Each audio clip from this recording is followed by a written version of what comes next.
இந்த காணொலியை பார்க்குறதுக்காக நம்ம சேனலுக்குள்ளே வந்த எல்லோருக்கும் வணக்கம்.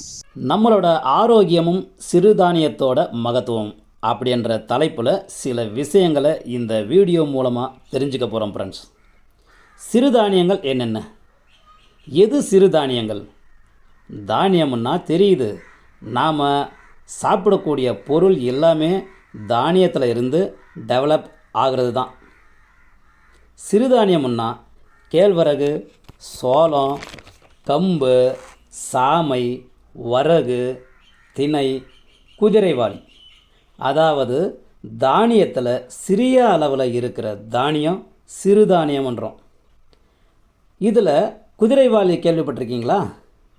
நெல் வயலில் ஆங்காங்கே கதிர் விட்டு நின்றுக்கிட்டு இருக்கும், பார்த்துருக்கீங்களா? அதோட மகத்துவம் நமக்கு தெரியாமல் நெல் வயலில் களை எடுக்கிறோம் அப்படின்ற பேரில் அதை பிடுங்கி வெளியே வீசிடுறோம். குதிரைவாலியை தனியாக விளைச்சல் பண்ணலாம், அது ஒரு நல்ல சத்தான தானியம். இப்போது எங்கே பார்த்தாலும் சிறுதானியத்தை பற்றி தான் அதிகமாக நாம் பேசுகிறோம். ஏன்னா அது நல்ல சத்து, மற்ற தானியங்களை விட அதிக சத்து கொடுக்குது. நம்மளை பொறுத்த வரைக்கும் பொறுமையாக பொதுவாக கிடைக்கிற அரிசி சாதத்தை 3 வேளையும் சாப்பிட்றோம். அப்பப்போ இடையில் டைம் பாஸ்ன்னு சொல்லிக்கிட்டு அதிக எண்ணெய் கலந்த பஜ்ஜி போண்டான்னு தின்பண்டங்களை சாப்பிட்டுக்கிட்டு 4 பேரில் நாராயணா கும்பலில் கோவிந்தான்னு ஏதோ ஏடா கூடமாக போய்கிட்டு வந்துக்கிட்டு இருக்கோம் இல்லையா? அதுதானே உண்மை. நீங்களே சொல்லுங்கள், இது உண்மையாக பொய்யான்னு. ஆனால் நமக்கு நம்ம உடம்புக்கு தேவையான சத்துக்களை கொடுக்கக்கூடிய தானிய வகைகளை நம்ம உணவு பழக்கத்தில் வச்சுருக்கோமான்னு கேட்டால் இல்லைன்னு தான் சொல்கிறதுக்கு உண்மை. இல்லைன்னு தான் சொல்லலாம்.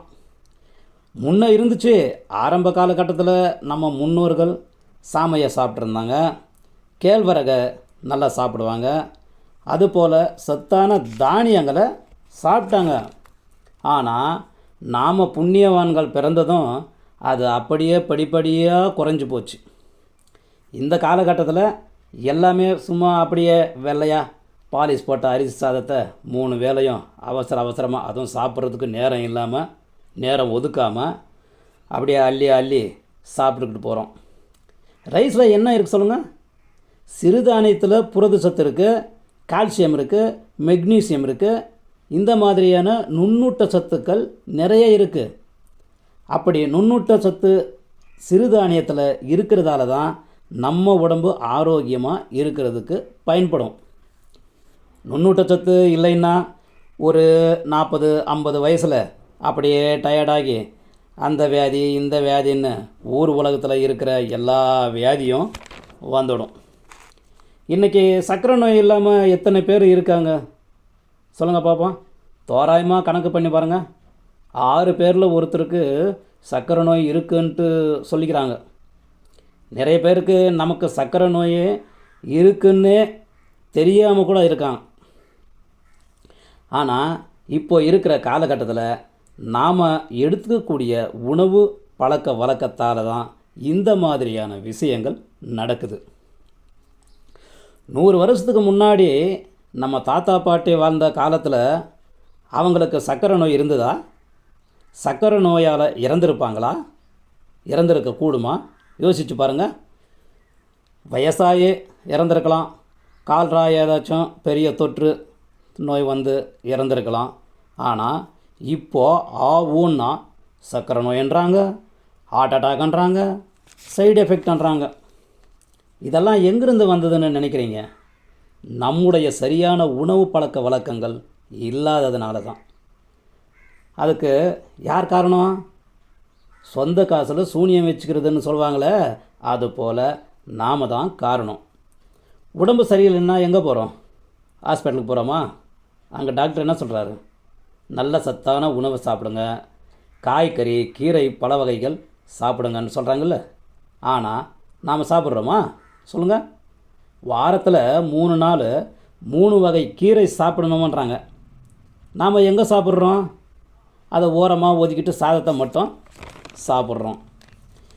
இப்போ வளர்கிற பசங்களை பாருங்கள், கீரை சாப்பிட்றாங்களா?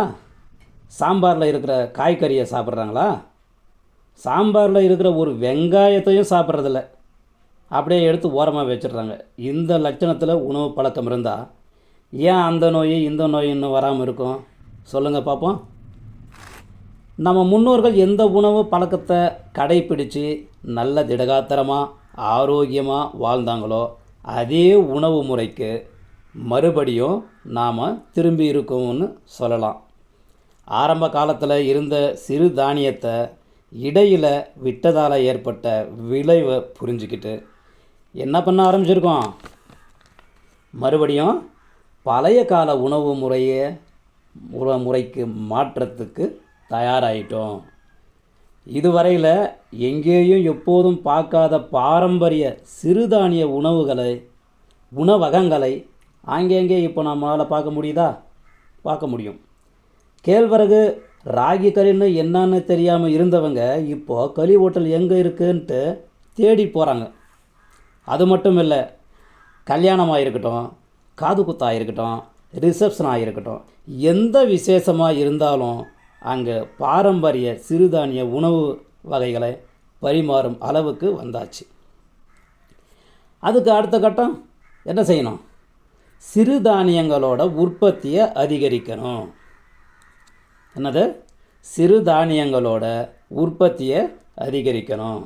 அதுக்காகத்தான் மத்திய அரசும் மாநில அரசுகளும் விவசாயிகளை விவசாய அறிவியல் ஆராய்ச்சி நிலையங்களுக்கு அழைச்சிக்கிட்டு போய் பயிற்சியையும் விழிப்புணர்வையும் ஏற்படுத்த அரசாங்கம் பல ரூபாய்களை செலவு செய்கிறது விவசாயத்துறைக்கு.